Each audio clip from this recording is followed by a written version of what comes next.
지금부터 10월 21일 수요일 예배 우리 하나님께 올려드리겠습니다. 묵도하시겠습니다. 하나님은 영이시니 예배하는 자가 영과 진리로 예배할지니라. 아멘. 사도신경으로 신앙 고백하시겠습니다. 나는 전능하신 아버지 하나님 천지의 창조주를 믿습니다. 나는 그의 유일하신 아들 우리 주 예수 그리스도를 믿습니다. 그는 성령으로 잉태되어 동정녀 마리아에게서 나시고 본디오 빌라도에게 고난을 받아 십자가에 못 박혀 죽으시고 장사된 지 사흘 만에 죽은 자 가운데서 다시 살아나셨으며 하늘에 오르시어 전능하신 아버지 하나님 우편에 앉아 계시다가 거기로부터 살아있는 자와 죽은 자를 심판하러 오십니다. 나는 성령을 믿으며 거룩한 공교회와 성도의 교제와 죄를 용서받는 것과 몸의 부활과 영생을 믿습니다. 아멘. 하나님 말씀 먼저 보시겠습니다. 사무엘하 24장 24절 말씀입니다. 사무엘하 24장 24절 말씀입니다.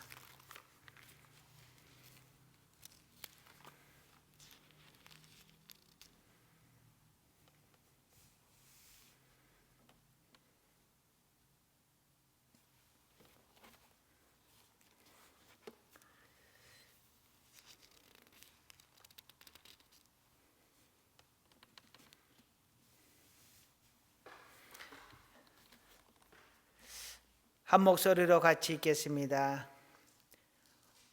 왕이 아라우나에게 이르되 그렇지 아니하다. 내가 값을 주고 내게서 사리라. 값 없이는 내 하나님 여호와께 번제를 드리지 아니하리라 하고 다윗이 은 50세겔로 타작마당과 소를 사고. 아멘. 잠깐 기도하시겠습니다. 언제나 우리에게 은혜 베푸시기를 즐거워하시고 우리를 사랑하시되 끝까지 사랑하시는 우리 하나님의 은혜에 감사를 드립니다. 이 시간도 우리 하나님의 이름을 기억하고 우리 하나님 경외함으로 우리 하나님께 예배 올려 드립니다. 하나님께서 이 예배를 받아주시고 하나님의 넉넉한 은혜로 우리의 삶을 축복하여 주옵소서. 우리의 삶이 날로 날로 하나님 안에서 새로워지고 거룩하여지고 하나님 보시기에 아름다운 모습으로 살아가게 하여 주옵소서. 이 시간에도 우리 하나님의 말씀으로 양식을 삼고자 합니다. 하나님께서 우리의 마음에 성령으로 감동 감화하여 주셔서 전하는 자도 듣는 자도 오직 하나님의 은혜가 충만케 하여 주옵소서. 이 예배의 지정을 우리 하나님께서 맡아 주관하여 주시옵시고 하나님만이 홀로 영광 받아 주시옵소서. 예수님의 거룩하신 이름으로 기도드립니다. 아멘.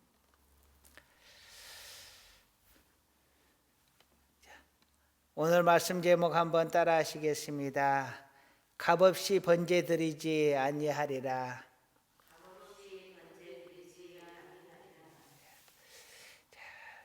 제가 부제목으로 이런 제목을 정하여 봤습니다. 하나님을 귀하게 대접하라 하는 말인데요. 하나님을 귀하게 대접하라. 오늘 본문의 말씀은 이겁니다. 다윗이 말년에 자신의 왕국이 얼마나 번성하였는지 얼마나 자기가 큰 일을 이루었는지 이것을 알고자 하여서 인구조사를 합니다. 하나님께서 그것을 미워하셔서 이스라엘 백성, 온 백성에게 하나님께서 징계를 내리시는데요. 하나님께서 징계를 내릴 때 다윗이 하나님 앞에 이렇게 이야기합니다. 나는 하나님 앞에 죄를 지었지만 이 백성은 무슨 죄가 있습니까? 그러니 이 백성에게 내린 징계는 걷어주시고 나에게만 징계하여 달라라고 이야기를 합니다. 그러자 하나님께서 선지자를 통하여 다윗에게 제사를 드리라고 합니다. 그런데 하나님께 제사를 드릴 그곳이 바로 아리우나 타작마당이다라고 이야기를 하는데, 이곳은 나중에 솔로몬이 성전을 건축하는 곳이 되기도 합니다. 그런데 그 아리우나 타작마당을 사서 제사를 드리려고 하는데, 이 타작마당의 주인이 하나님 앞에 그냥 드리겠다라고 합니다. 그냥 드릴 테니까 왕께서 이곳을 가지시고 이곳에서 제사를 드리시라라고 말을 합니다. 그저 생각하기에는 다윗이 그냥 그것을 받아서 그곳에 제사를 드리면 될 것 같은데, 다윗은 그렇게 하지 않습니다. 오늘 24절의 말씀을 다시 한번 읽어보겠습니다. 왕이 아라우나에게 이르되 그렇지 아니하다. 내가 값을 주고 내게서 살이라. 값없이는 내 하나님 여호와께 번제를 드리지 아니하리라 하고, 다윗이 은 50세겔로 타작마당과 소를 사고. 아멘. 하나님 앞에 번제를 드리는데 내가 값없이 번제를 드리지 않겠다. 그 값을 반드시 치르겠다. 내 정성을 다 담아서 하나님 앞에 제사를 드리겠다. 이런 뜻입니다. 하나님께서, 물론 성경에 기록된 바는 아니지만 하나님께서 그 모습을 보시고 얼마나 기뻐하셨을까. 아마도 이러한 모습이 하나님 앞에서는 정말 내 마음에 쏙 드는 그러한 모습이었을 것입니다.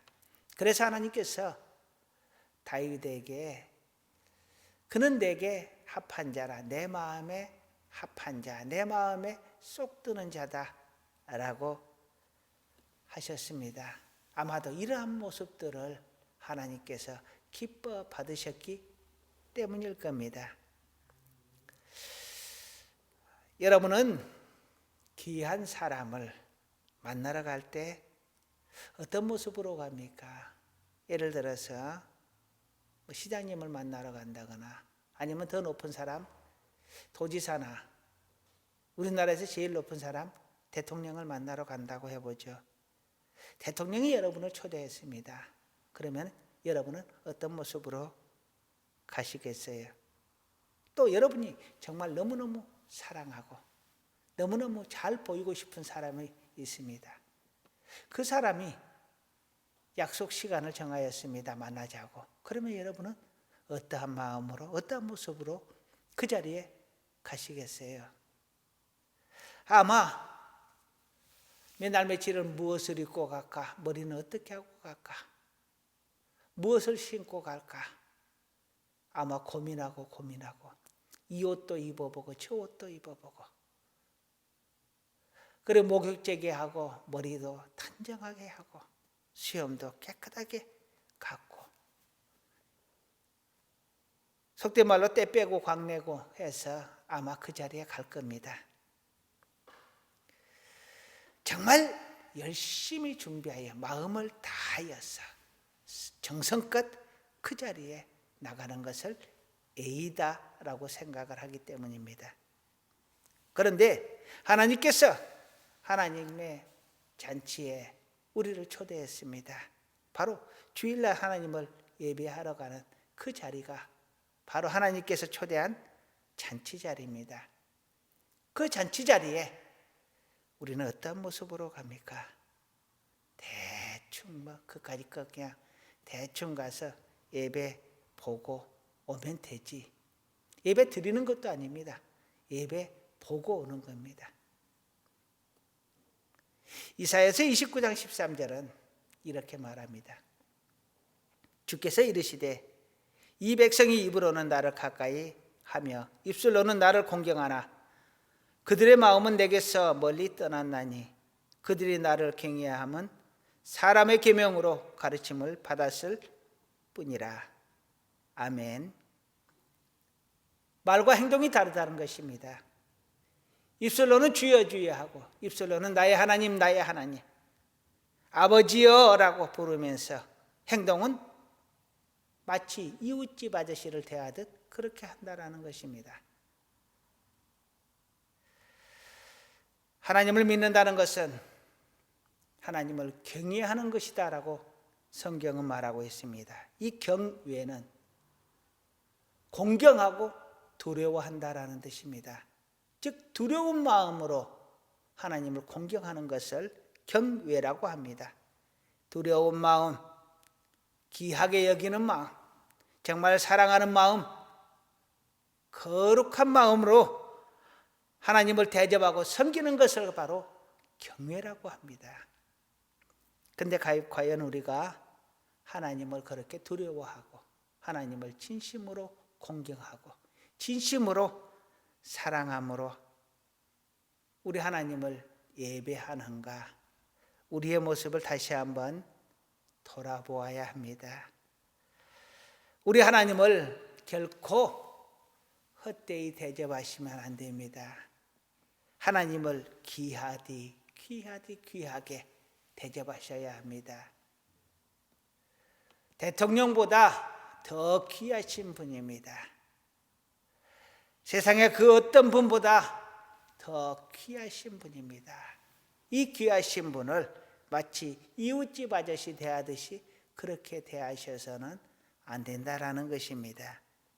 믿지 않는 자들이야 하나님이 없다 하고 거짓말쟁이라 하고 죽으면 너희들이 후회할 것이다 하고 별별 악담을 다 해댑니다.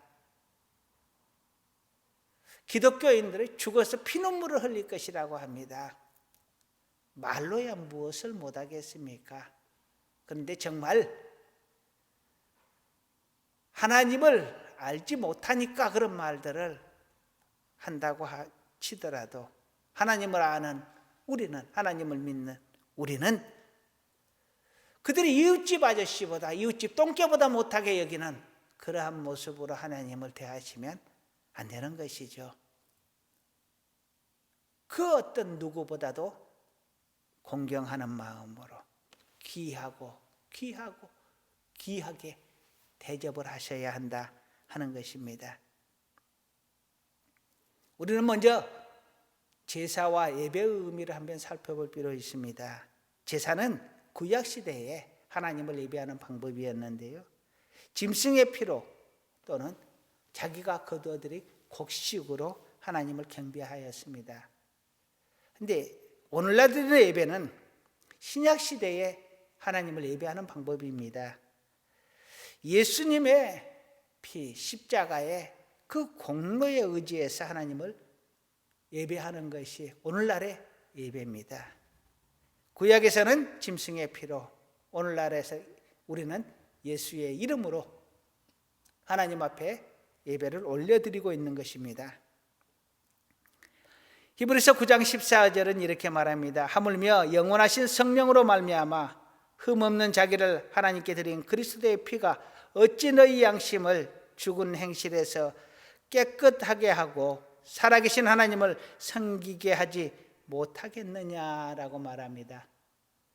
예수의 피로 우리는 하나님 앞에 예배 드릴 수 있게 되었다라는 것입니다. 예수의 피로 우리는 깨끗함을 얻고 하나님 앞에 나아갈 수 있게 되었다라는 것입니다. 구약에서는 짐승의 피로 우리를 깨끗게 하고 하나님 앞에 나아갔습니다.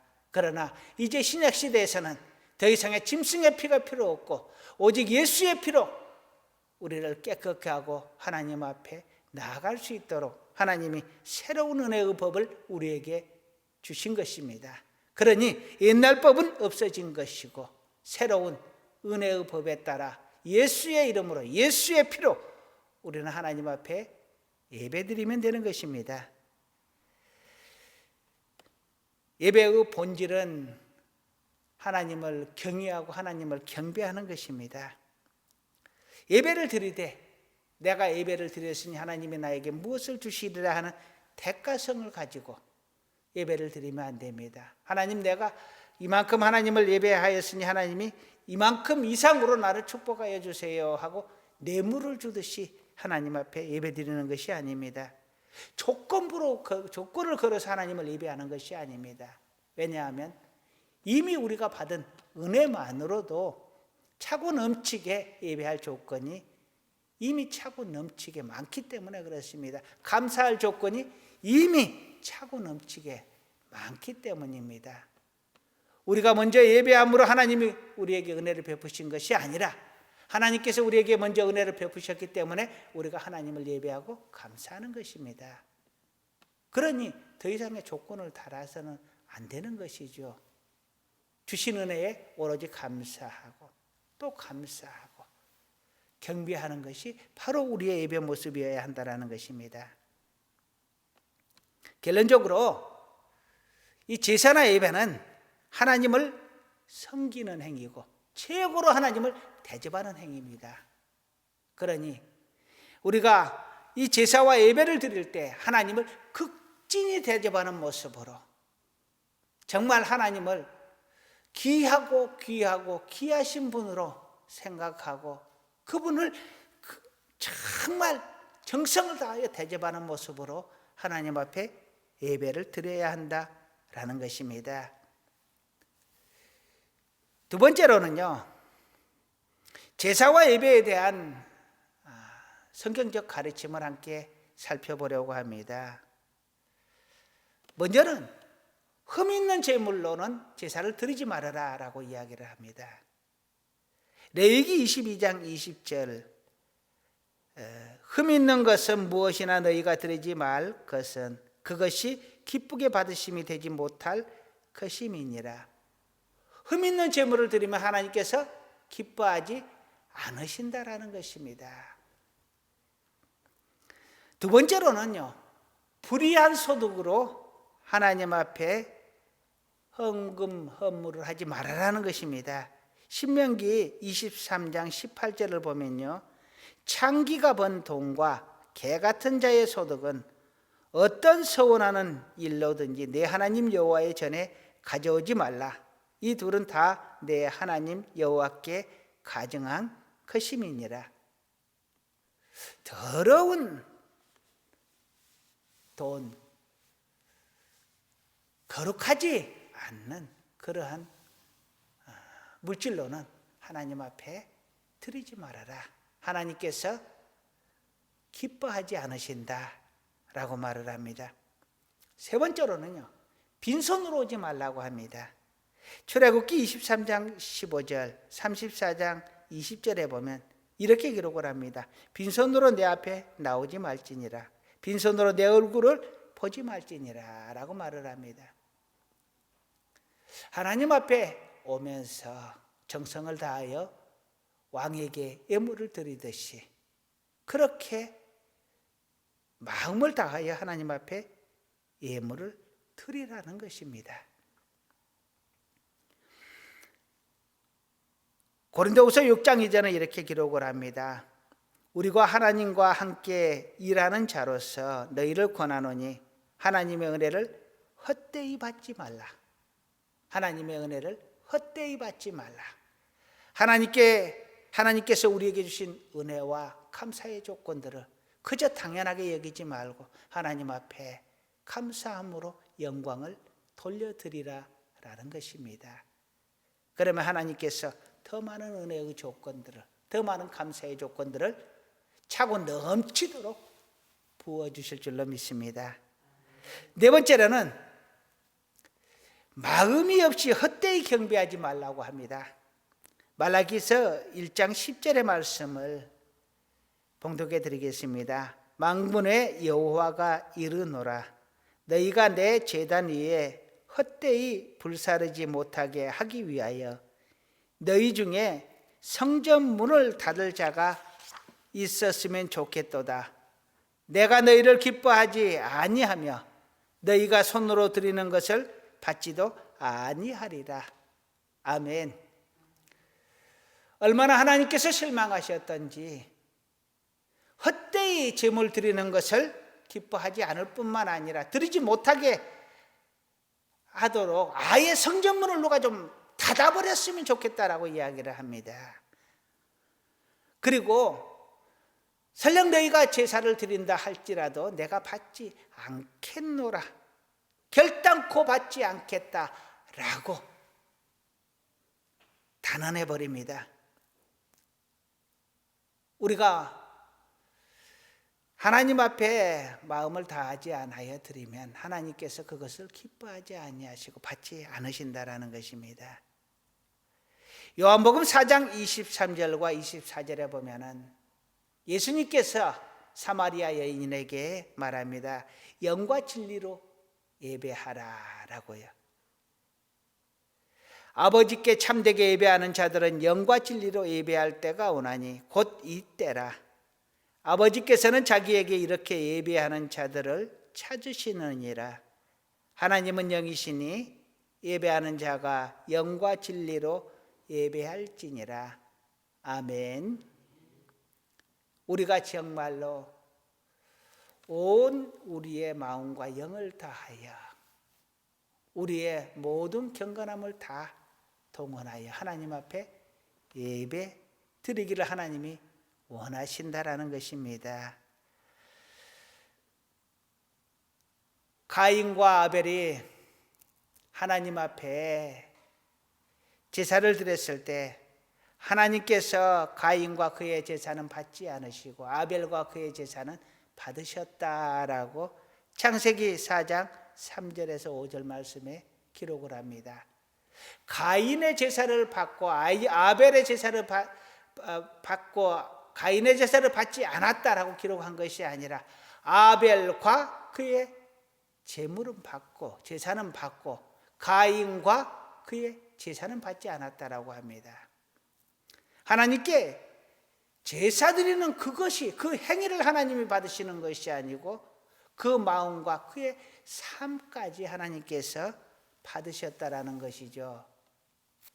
아벨은 자신을 산 제물로 하나님 앞에 정성껏 드리는 마음으로 제사를 드렸을 것입니다. 그래서 아벨의 제사는 하나님께서 받으셨던 것이고 가인은 많은 죄들을 안고 있었지만 그것을 회개하지 않고 형식적으로 하나님 앞에 예배를 드렸기 때문에 제사를 드렸기 때문에 하나님께서 가인도 받지 않으셨고 그 제사도 받지 않으셨다라는 것입니다.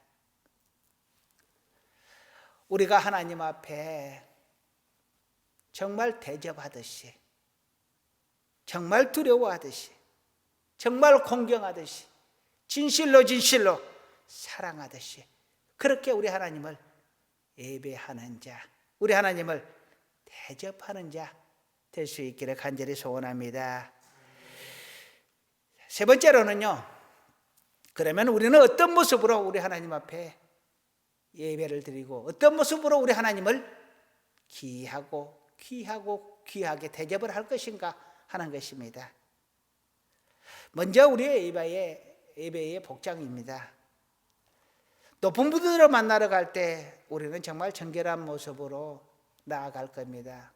그렇다면 우리 하나님 앞에 와서 예배드리는 그 시간에도 정말 우리 하나님 보시기에 깨끗하고 아름다운 모습으로 하나님 앞에 나아가야 할 것입니다.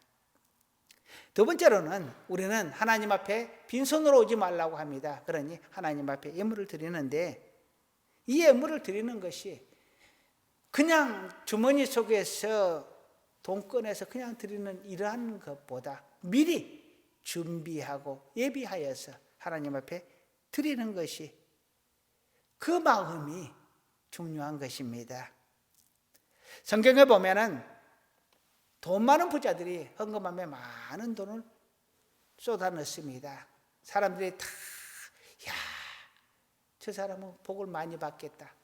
저 사람은 하나님께서 정말 사랑하시겠다라고 하는데요. 그때 가난한 과부가 와서 2렙돈 헌금을 그 렙돈은 당시에 가장 작은 화폐 단위였습니다. 그러니 두 렙돈이라고 하는 것은 아주 작은 화폐 단위였겠지요. 이 두 렙돈 헌금을 부끄러워서 손을 감추어서 살짝 헌금함에 넣었습니다. 주님께서 그것을 보시고 그 과부의 헌금을 칭찬하셨습니다.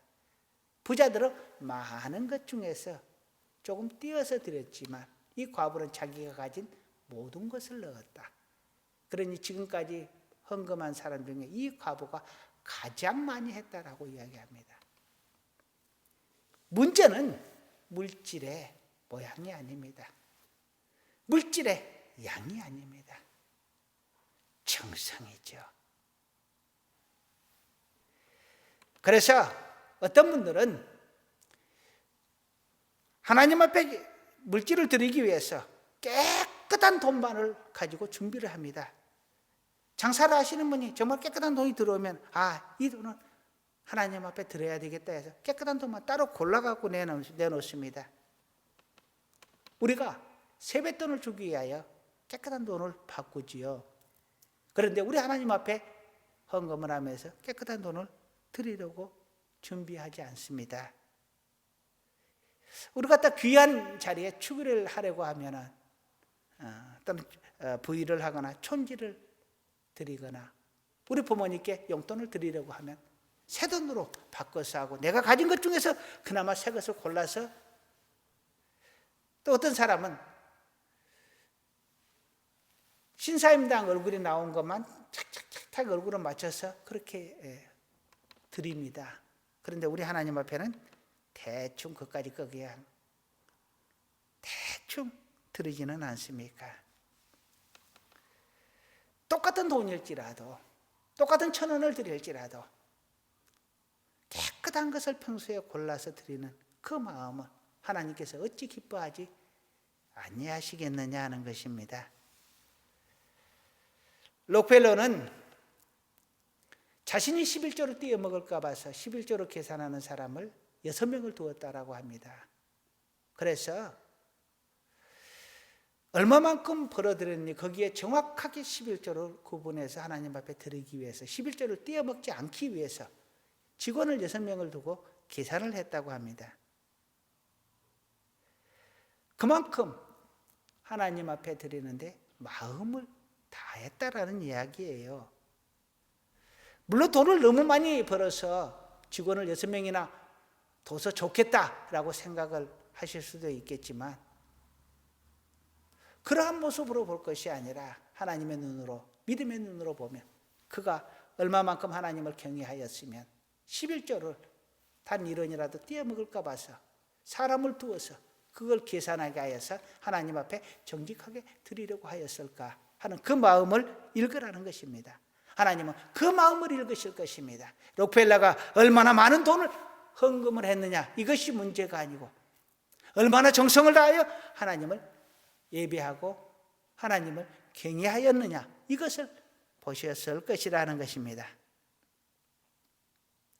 어떤 사람은 주일이 다가오면 토요일 날 모임을 자제를 합니다. 술자리가 돼도 술을 평상시에 많이 먹더라도 그날만큼은 술자리를 피하거나 술을 아주 절제를 하는 그러한 분들 보았습니다.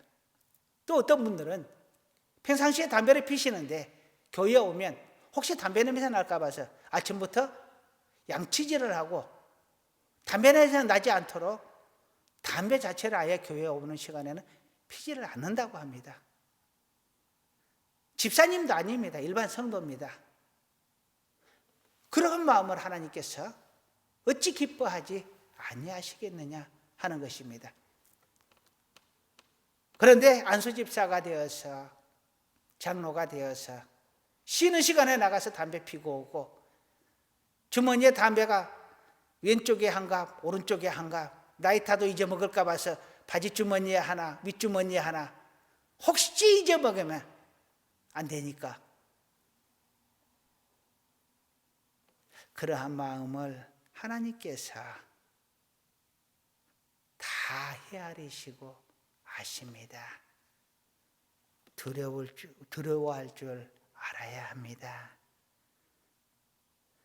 주일 빠져먹으면 어때? 시간 조금 늦으면 어때? 혹시 늦을까 봐서 30분 전에 와서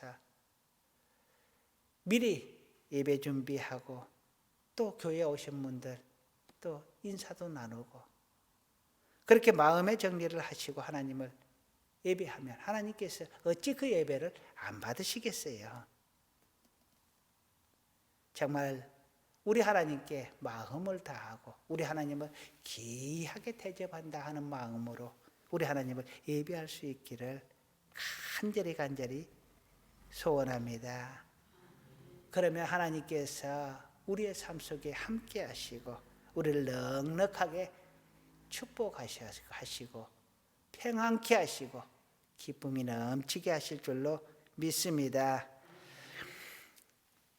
네 번째로는 하나님을 대접하듯이 이웃을 대접하라는 것입니다. 성경의 계명은 두 가지를 우리에게 가르칩니다. 첫 번째는 이 성경을 구원의 지혜를 우리에게 주시는 겁니다. 어떻게 하면 구원을 얻느냐?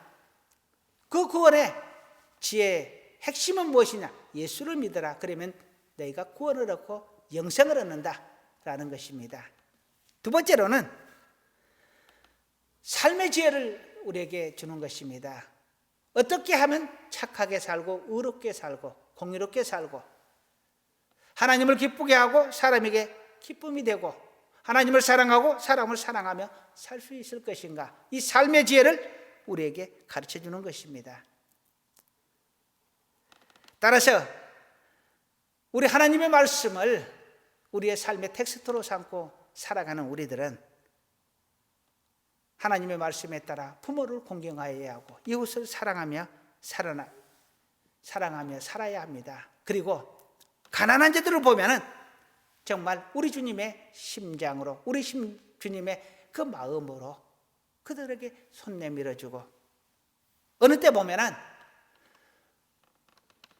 정말로 가난하지도 않고 그리고 먹을 것이 없고 그러지도 않는데 나와서 동난질을 하는 사람도 있습니다.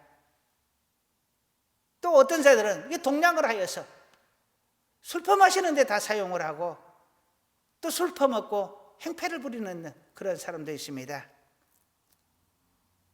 그런 자들에게 어찌할까요? 정말 많은 생각을 하게 됩니다. 어느 날인가 그런 자들에게 저는 돈을 잘 주지를 않는데요. 어느 날인가 제가 참 하나님 어찌합니까?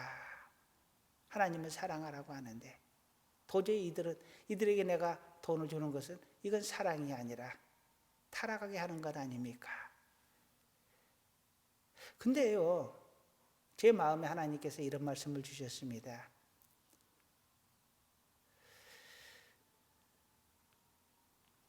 그들에게도 누군가는 알고도 주고 모르고도 주고 하는 그 돈 때문에 그들은 산다는 겁니다.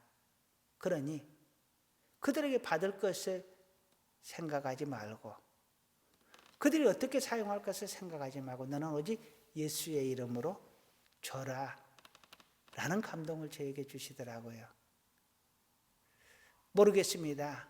그 사람이 그것으로 술을 먹을런지 밥을 먹을런지 또는 자식에게 그 돈을 쓸런지 그건 모르겠습니다. 그런데 그것을 내가 판단하고 내가 정죄할 것이 아니라 나는 예수의 이름으로 베풀고 그 판단은 하나님께서 하시는 게 맞지 않느냐 하는 것입니다. 내가 미리 판단하고 내가 미리 정죄하는 것이 바람직하지 않고 크리스천다운 모습이 아니다라는 것이지요. 하나님께서 그것을 저에게 책망을 하시더라고요. 내가 하나님이 되어서 내가 예수님이 되어서 내가 심판하는 자리에 내가 판단하는 자리에 올라가 있다라는 것입니다. 가난한 자들을 섬기는 것 하나님께서 우리에게 너무도 많이 강조를 합니다. 그래서 고아나 과부나 나그네나 그리고 하나님의 제단을 책임지고 있는 제사장들이나 이 자들에게는 특별하게 은혜를 베풀라고 합니다. 그것이 하나님을 대접하는 것이라고 합니다. 가난한 자에게 구제하는 것은 하나님에게 구워주는 것이다 라고 성경은 기록을 하고 있습니다. 다시 말하면 그들은 아무리 줘도 나에게 다시 갚을 능력이 없는 사람들입니다. 그럼에도 그들에게 구워주는 것은 하나님한테 구워주는 것이다. 하나님이 갚으실 것이다 이 말입니다. 쉽게 이야기하면 너는 그들에게 구제를 하였지만 하나님께서 그것을 빚으로 생각하고 너에게 넉넉하게 갚아주실 것이다 라는 것입니다. 그래서 우리는 고아에게, 과부에게, 나그네에게, 그리고 제사장에게 대접을 하는 것이 하나님을 대접하는 것이요, 하나님에게 구제하는 것이요, 하나님에게 구워주는 것입니다. 그러면 우리 하나님께서 그것을 넉넉하게 갚아주시리라 하는 것입니다. 또 성경을 보면 하나님의 사람들을 섬김으로 인하여서 축복받는 사례들을 많이 기록을 하고 있습니다. 엘리야는 사르밧 과부가 그를 대접함으로 인하여서 그 가정에 그 가뭄, 긴 가뭄 동안에 가루와 기름이 마르지 아니하고 훗날 아들이 죽었을 때 엘리야를 통하여서 하나님께서 그 아들을 다시 살려주시는 은혜를 베푸십니다. 엘리사는 수넴 여인이라는 분이 있었는데 이 수넴 여인은 아이를 낳지 못하는 사람이었습니다. 그런데 믿음이 신실한 사람이어서 그가 하나님의 사람 엘리야를 강건하여 집에 모셔다가 늘 대접을 하는 것입니다. 엘리야가 선교를 다니고 여기저기 다닐 때에 그곳을 지날 때면 꼭 이 여인이 엘리야를 모셔다가 대접을 하는 것입니다. 그러자 엘리야가 아니고 엘리사요. 엘리사가 이 수넴 여인의 집에서 이렇게 대접을 받는데 미안하지 않겠어요? 또 감사하지 않겠어요? 그러니까 그 사환에게 물었습니다. 이 수넴 여인에게 부족한 것이 무엇이냐? 그런데 이 수넴 여인은 자식만 없지 다 있는 거예요. 좋은 남편 있고 그리고 재산도 많고 부유하고 또 선한 사람으로 구제도 많이 하고 다른 사람에게 다 칭찬받는 이런 사람입니다. 그런데 딱 한 가지 아이가 없는 거예요. 사환이 다 있는데 아이가 없습니다 라고 했을 때 엘리사가 이 수넴 여인에게 아이가 있을 것이다, 하나님께서 아이를 주실 것이다 라고 합니다. 수넴 여인은 그럴 리가 있습니까? 지금까지 내가 아이를 갖지 못하고 내가 아이를 갖지 못하는 몸인 것을 저도 압니다. 저를 놀리지 마시옵소서라고 이야기합니다. 그런데 정말 하나님께서 이 수넴 여인에게 아이를 주었습니다. 얼마나 큰 기쁨이었겠습니까? 그런데 또 그 아이가 자라나서 어느 정도 많이 자랐을 때에 소년의 이럴 만큼 자랐을 때 그 아이가 어느 날 갑자기 죽게 됩니다. 그러자 수넴 여인이 그 아이를 다락방에 뉘어놓고 엘리사에게 쫓아가서 우리 아이를 살려달라고 또 부탁을 합니다. 엘리사가 가서 또 기도해 주었을 때 하나님께서 그 자녀를 살리셔서 이 수넴 여인이 다시금 기쁨을 얻게 됩니다. 예수님은 제자들을 파송하면서 이렇게 말을 합니다. 누구든지 너희에게 물 한 잔이라도 대접하면 그 공을 내가 잊지 않겠다.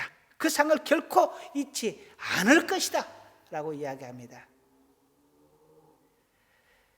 사르밧 과부나 수넴 여인이나 제자들을 대접하는 자들에게 하나님께서 그 상을 결코 잊지 않겠다 라고 말씀하고 있는 것입니다. 이렇게 하나님의 사람을 대접하고 가난한 자들을 대접하는 것은 하나님께서 기뻐하시는 것이요, 하나님께서 갚아주시겠다라고 성경은 말하고 있습니다.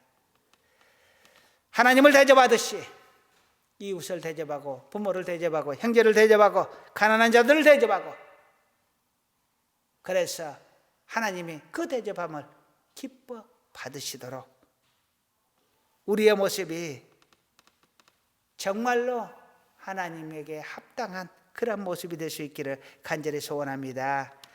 이제 말씀을 마무리하려고 합니다. 우리는 하나님의 것입니다. 하나님의 백성입니다. 하나님의 자녀입니다. 하나님의 종이라고 합니다. 그렇다면 당연히 하나님을 경외해야지요. 이 경외란 것은 두려움과 공경이라는 두 단어가 합하여진 단어입니다. 정말 두려워함으로 하나님을 진실로 공경하는 것, 그것이 경외함입니다. 극진히 하나님을 생각하고 대접하는 우리 모두가 되기를 간절히 소원합니다. 요한복음 15장 4절에서 우리 주님은 이렇게 말합니다. 내 안에 거하라. 나도 너희 안에 거하리라. 가지가 포도나무에 붙어있지 아니하면 스스로 열매를 맺을 수 없음 같이 너희도 내 안에 있지 아니하면 그러하리라. 아멘. 예수 안에 있는 자에게는 많은 열매와 축복이 있을 것이요, 그렇지 아니하면 잘리워져 버려지고 불태워지는 것입니다. 우리 안에 예수가 있기를, 예수의 이름으로, 예수의 향기로 이 험한 세상 속에서도 정말 예수님의 제자답게, 하나님의 자녀답게 거룩한 삶을 살아내는 우리 모두가 되기를 간절히 축원합니다. 기도하시겠습니다. 아버지 하나님, 다윗은 공짜로 하나님 앞에 예배드리지 아니하겠다 말합니다. 하나님 앞에 진심을 다하여 예배하기를 원합니다. 그러나 우리의 마음에 욕심이 가득하고 번뇌가 가득하고 세상의 진리가 가득하여 하나님 앞에 예배드리는 것을 방해할 때가 너무도 많습니다. 아버지여, 우리의 심령을 다스려 주소서. 깨끗게 하여 주옵소서. 진실로 우리 하나님을 사랑하고 예배드릴 수 있게 하여 주시옵소서. 우리 하나님 앞에 가는 그날까지 우리의 심령 안에 예수 그리스도의 이름이 머물게 하여 주시고 주님을 향한 사랑이 차고 넘치게 하여 주옵소서. 예수님의 이름으로 기도드립니다. 아멘. 찬송가 449장 찬양하시겠습니다.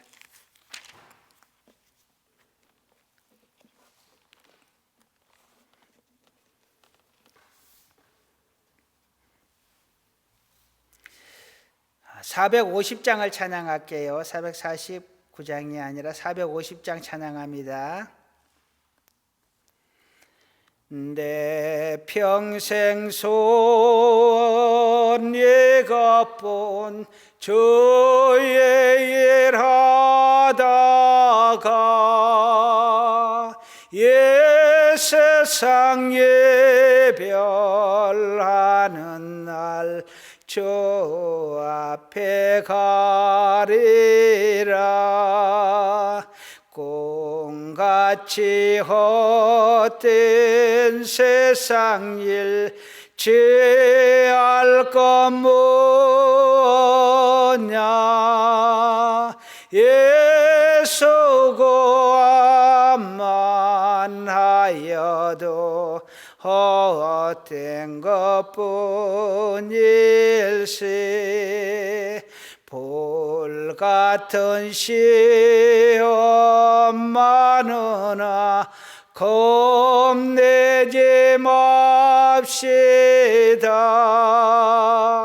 구주의 권능 크시니 이기고 남긴데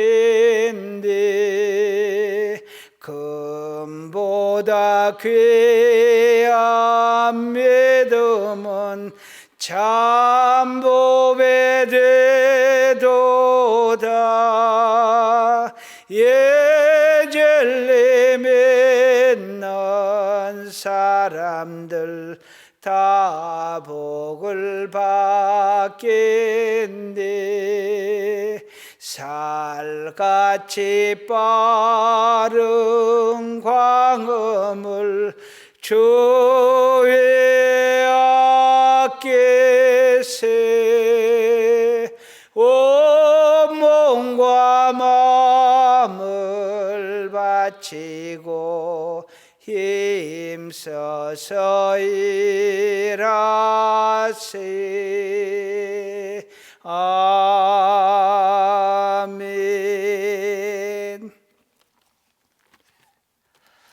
교회 소식 전하겠습니다. 코로나19로 주일 예배를 1부, 2부 나눠서 드리고 찬양 예배는 생략하고 있습니다.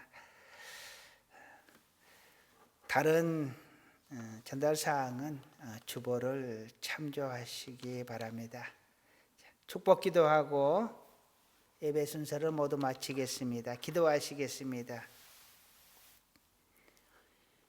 이제는 우리 주 예수 그리스도의 구속의 은혜와 하나님 아버지의 지극하신 사랑하심과 성령님의 내주하시고 도우시고 인도하시는 놀라운 은혜가 언제나 우리 하나님 안에서 하나님께 영광 돌리며 이웃을 사랑하며 예수 그리스도의 향기로 거룩한 삶 살기를 간절히 원하는 사랑하는 하나님의 귀한 자녀들 위해 우리 하늘교회 위해 이제로부터 영원토록 함께 있을지어다.